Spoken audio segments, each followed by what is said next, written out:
Hello, everyone. My name is Mike, and this is Matrix to Paradise. I am still here in Phoenix on my time off, just enjoying some rest and relaxation.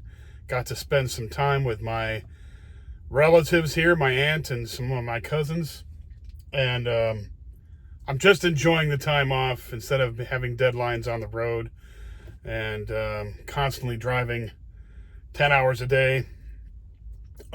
It's good to take a little rest every once in a while. I'm usually out on the road for about a month at a time, but I am still here in Phoenix, and we're still here at the yard, the old Crete yard over here.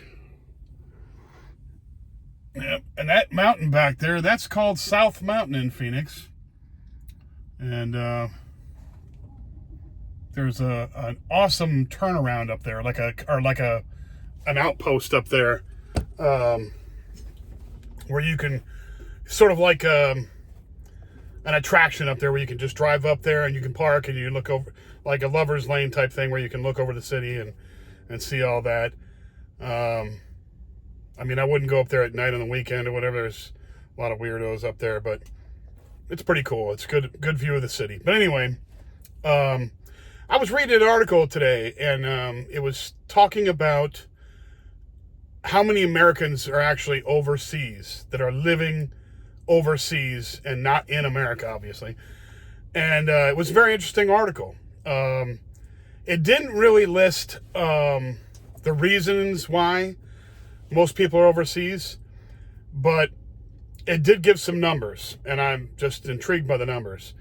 So, since I am going to be moving overseas to live, and my reasoning is going to be for the exploration, for the cultural, exploration, the just the sheer fun of it, but also because I can live overseas for a lot less than I can live in the United States. I mean, I would have to live in Phoenix, Arizona, even in the cheapest apartment, even if I was just going to rent an apartment, the cheapest apartments anywhere between $1,200 and $1,500 a month, and that's not even in the best parts of town. That's in average parts of town. Now you could live in, worse parts of town, probably for $1,000, $1,100 maybe, somewhere in there. But that's still expensive. I mean, that's way more expensive than living in the great part of town in, say, Cambodia, or in Thailand, or the Philippines, or in Ecuador. Any of those countries. I mean, I'm just throwing out names, but those places, there's a lot of really nice areas where you could live for very cheap. And I don't, I have no bones about saying, I'm going over there not only for money purposes, but also because I love it. I love to travel and explore. But anyway, the article didn't go into too much about the reasoning why people are overseas. The State Department says there are approximately 9 million Americans living overseas. Now, a big, huge portion of that is going to be military personnel and personnel sent by the government overseas for some reason or another. Embassy staff, other things sent by the government. Another part of that is going to be corporations that send, their employees overseas for whatever reasons. And so people are going overseas for that kind of purpose, work related or government related. And so there's plenty of those people. There's a lot of service personnel overseas, no doubt about it.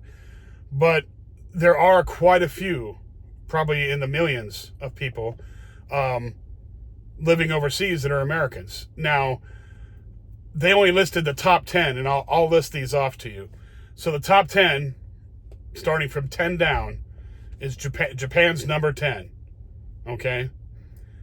And there are, let's see, from what it says in the article, over 58,000 Americans are living in Japan. 58,000. That's a lot of Americans living in Japan. As Japan's just a small, island nation, of course. Not hugely small, but I mean, 58,000 Americans is a lot of Americans living there. The second one is France. And I'm kind of shocked at that. I'm not shocked at that because for some reason everybody thinks that France is like this, place of love and all that. And if anybody's ever been to Paris, you know that's not the way it is. In fact, if I was going to tell anybody to go to Europe for, the place, for the city of brotherly love type thing, not Philadelphia, but you know what I mean, the love thing, the little cafes and all that kind of thing, I wouldn't suggest Paris. I would suggest Austria, Vienna.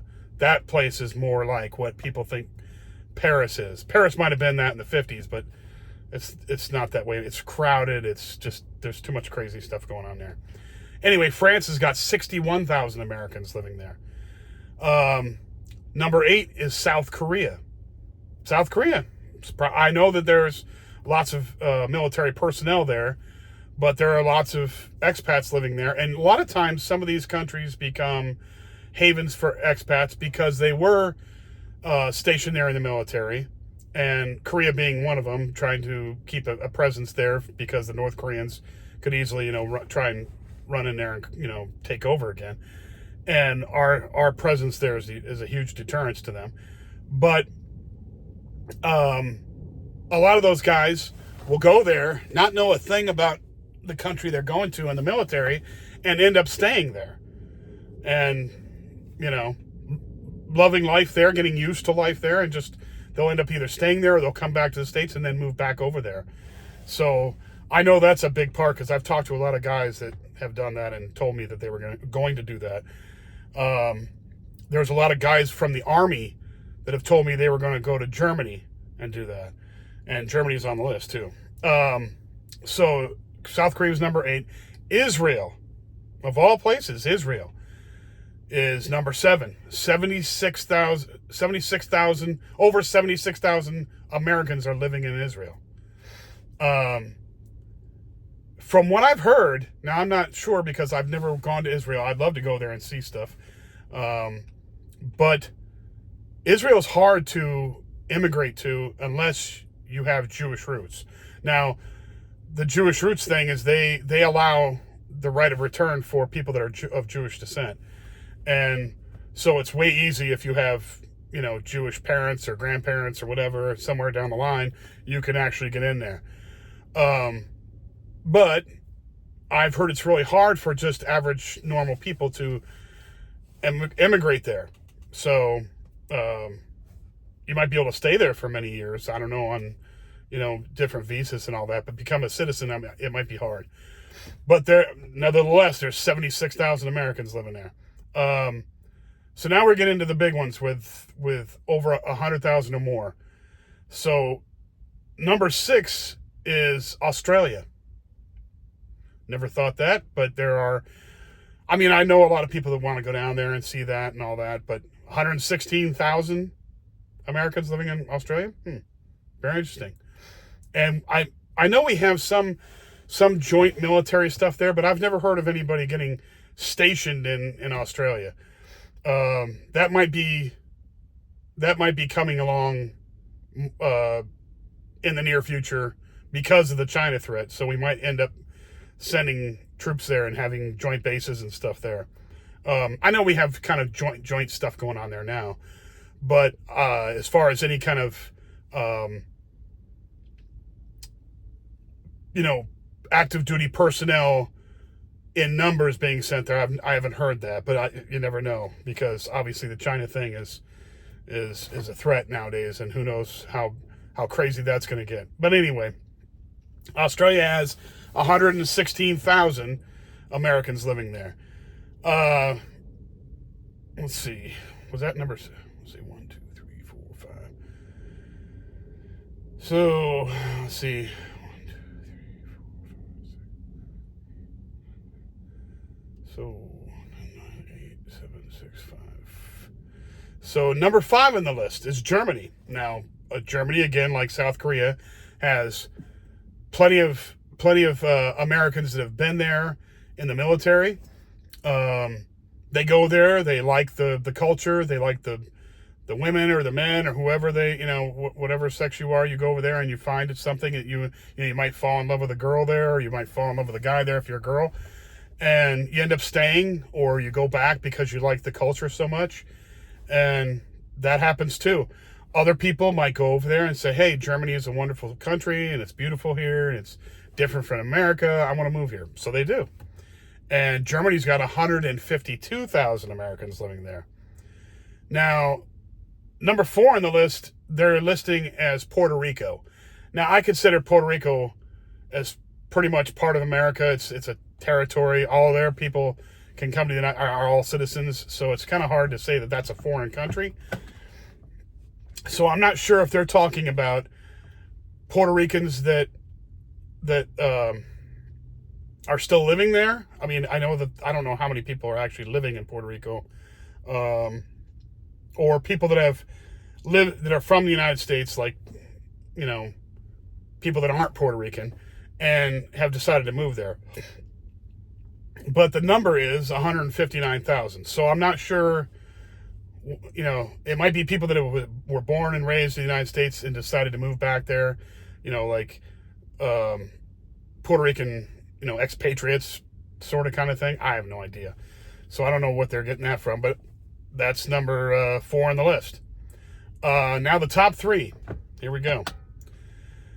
Number 3 is the UK.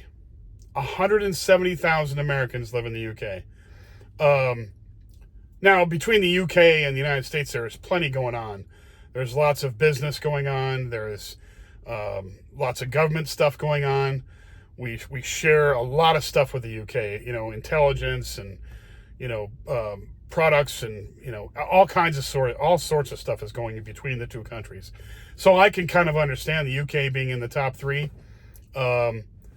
because of the shared interest we both have. I mean, the UK, ever since the end of probably the Civil War, we've drifted closer and closer together. I mean, we've been rivals in the past, obviously breaking, the ties with the colonial past with the British, all that stuff. That's all way in the past.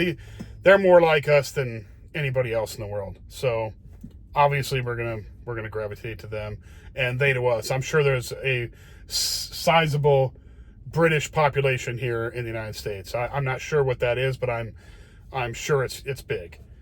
Every bit as much as that, I'm sure. So Great Britain, United Kingdom, none of that's a surprise to me. Number 2 on the list. Now the top 2, I didn't think were going to be these 2. Well, I knew that maybe one of them would be, but I didn't know the other one would be. But I mean, it's totally understandable. So the next one is Canada. Canada, I mean, we live right next door. I guess a lot of people said, we took their words and went across the border when somebody they didn't like got elected. I don't know. But Canada has 273,000 Americans living up there. Now, I know the amount of Canadians living in America is way more than what are Americans living in Canada. And because I've seen the numbers for Canadians living in America. In fact, when I was in the Marine Corps, my boot camp class had 2 Canadians in it. And I was like, kind of shocked. I'm like, well, why would you 2 want to come to the United States and serve in our military? They said, well, it's a fast-track way to become citizens. And they didn't want to live in the cold anymore. So that's what they told me. So, go figure. But there is, I looked at statistics before, not recently, but before, and there's millions of Canadians living in America. So Canada's got 273,000 of us up there living in Canada. Mexico, number 1, numero uno.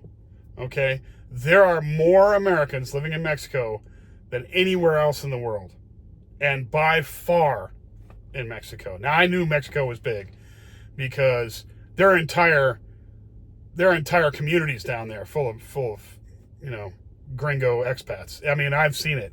It's crazy, and I don't want to live in a place like that. I mean, not that I don't like Americans, but if I want to see Americans, I can stay here. I don't want to go to Mexico and run into a bunch of Americans. I would go someplace off the beaten path where there's only Americans and no other Americans. And, call me, what you want, but I just don't want to spend my time overseas around a bunch of people that are the same. I mean, I know that's the case for a lot of people that move to America. They get into their own group and they do their thing, and that's fine. I mean, I understand that. A lot of times it's scary for most people to move to another country. It's not scary for me because I'm seasoned with that. So I understand that. I understand wanting to hang out with your own group and your own people and creating your own communities and all that. It's kind of, shared interests and shared knowledge and all that, and they can help you out with stuff. And of course, I'm going to use English-speaking expats for knowledge when I go overseas. I don't necessarily want to hang out with them all the time, but they're good for knowledge. And not, I would share knowledge with them too. So it's not like I'm, just sucking off them. I would actually help them too.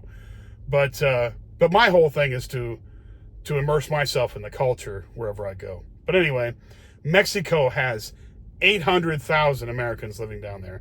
And that's probably that's probably not even the true amount. There's probably way more than that down there. There's probably close to over 1 million over there. So, Mexico's easy to enter. It's easy to stay there. They love it that you bring your money down there and spend it down there. The communities that Americans live in, they're very generous. They spend and want to spend with Mexican locals, in their businesses and all that. And they, and contrary to popular belief, Americans are not the ugly Americans like some people say. We're not that. I mean, I've been overseas, and there's been some jerks overseas, but I've not seen Americans being jerks.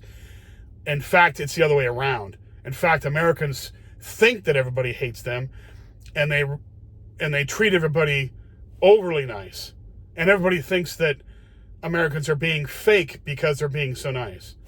That's the craziness of all that is just, it drives me crazy. But the only time I've seen people act up overseas, and I'm not trying to pick on any one group, but I have seen British people acting up overseas. Just what I've seen. I'm not saying all British people are bad people. I'm just saying the ones I saw acting up are British. But that isn't to say that no Americans go overseas and don't cause problems. Of course they do. But the ones I've seen were British. But anyway, besides that, I think that Americans, on the most part, on the big percentage side, go overseas and treat people like gold. I mean, go over there, act like a guest in somebody else's country. Try to learn the culture. Try to talk in their language. Try and be as kind as you possibly can. Use your money in the local economy. Go over there and be nice to people. Americans we're not going to go over there and haggle the heck out of you to death, for somebody that's sitting there, but you don't want to go haggling too much and, annoy people. But it's sort of, a lot of places you go, it's kind of there's a haggle culture there, and you got to get used to it. And most Americans get charged the gringo price, not just in Mexico, but everywhere. Get charged the foreigner price. And most of us don't complain too much. We're just like, okay, it is what it is. What you actually do is you go get friends with somebody that's native. You send them in there to buy the stuff, and they get the native price. But most Americans are not going to raise a stink. The ones I've seen are not going to go in there and raise a stink and cause problems with people. They want to be guests, nice guests in a country, and that's the way I conduct myself overseas. I go overseas. I treat people like I am a guest in their country. I'm happy to be there. And I'm going to treat everybody with respect and not cause any problems whatsoever. That's how I act. Now, I'm not saying I'm a pushover. I'm going to put up with any kind of crap. Nobody's going to touch me or do anything like that. But I'm not going to cause a stink. And I'm going to get away from any kind of confrontation I possibly can unless I can't. And they're not letting me. So that's the whole thing there. Which never has happened. So I've been lucky that way. But I just wanted to show you that there are many, many, many people living overseas. Now, the reasoning behind that could be a lot of it could be what I'm moving overseas for, to go see different cultures and explore new worlds, go see all that stuff. For the monetary reasons, that the dollar will go a heck of a lot further in some of these countries, most of these countries. And there could be also reasoning, like a lot of people that go back overseas are because they have relatives back overseas and they go back to take care of them. And, like a mother or father that's sick and they go back and take care of them. They might be out of the country for a long time, taking care of their relatives or something. A lot of times people have different interests in both countries. They might have business back there, or family in business back there, and they're doing stuff back and forth, or they have to spend a stint there. Stuff like that happens a lot. So the reasoning that some people just retire overseas so they can, like I said, so they, like I'm going to be doing, so that they can live better on the money they have. And that's a big motivator. Anyhow, I just thought I'd share that with you and let you know that if you plan on going overseas, anywhere overseas, that you'll not be alone. There's a huge American diaspora overseas. Huge. There's, 1 million people right there, more than 1 million people right there on the list I just gave you. That's only the top 10. There are plenty of other people. I mean, there are expats in every corner of the world. I've seen them everywhere. So, I mean, if you go to, you go to the heart of darkness in Africa. I mean, you go to the Congo. I know there are expats living there. Trust me. So, anyway, that's all I have for today. Thank you for watching my videos. If you like the video, please hit the like button. If you like the video and you hit the like button, please subscribe to the video or subscribe to the channel. That would help it out really a lot. Please. Thank you. If you know anybody else that likes this kind of content, please share it and let them know. And if they know somebody, they can share it too. Hey, there we go. It'll help out my channel a lot, and I would really appreciate it. And I will be back with more. And thank you very much again for watching my videos. Take care and bye now.